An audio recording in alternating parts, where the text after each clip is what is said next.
southeastern Illinois, northeastern Saline County, Illinois, southeastern Hamilton County in south central Illinois, northwestern Gallatin County, Illinois, until 5:15 p.m. At 4:25 p.m., a severe thunderstorm was located near El Dorado, moving east at 20 miles per hour. Expected hazards include 60 miles per hour wind gusts and quarter-size hail.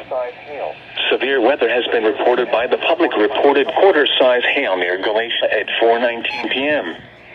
The following impacts are expected. Hail damage to vehicles is expected.